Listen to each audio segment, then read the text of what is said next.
In today's video, I'm going to teach you how to create time tracker in Google Sheets. By the end, you'll have a clean, flexible tracker that lets you log start and end times, choose a category from a simple menu, automatically calculate how long you worked, and mark tasks as complete with a checkbox. Start by setting up your sheet with columns for start time, end time, duration, category, and a first column you can use for completion. To make time entry accurate, highlight the start time and end time columns by clicking their column letters. Then go to Format Number and choose time. This tells Sheets to interpret anything you type, like 9:00 a.m. or 17:30, as a valid time. If you prefer 24-hour input, that formatting works great too. If a time looks odd after you type it, it's usually just a formatting mismatch, and this fixes it.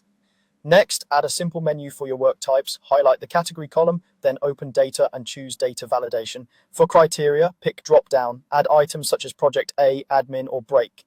You can customize these to match your workflow. If you need to enforce the list strictly, choose reject input, otherwise show warning lets you add something new on the fly. Click done, and you'll have a neat, consistent menu in each cell of that column.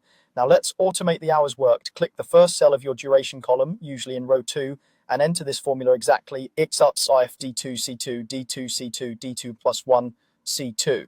This compares the end time in d2 with the start time in c2. If the end time is later than the start time, it subtracts the 2. If your work crosses midnight and the end time is technically smaller, it adds 1 day to the end time before subtracting, so overnight shifts are handled correctly.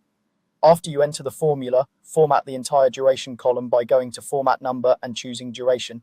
This displays results as hours and minutes instead of a decimal. To apply the formula down the sheet, drag the small square at the bottom right corner of the formula cell. Finally, add completion checkboxes. Highlight the first column, open the Insert menu, and select Checkbox. Rename that header to something like Done. Now you can quickly tick a row when it's finished. That's it. You've set time formatting, built a tidy category menu, automated duration, and added checkboxes. Keep your categories clear, enter times consistently, and your tracker will stay accurate and easy to use.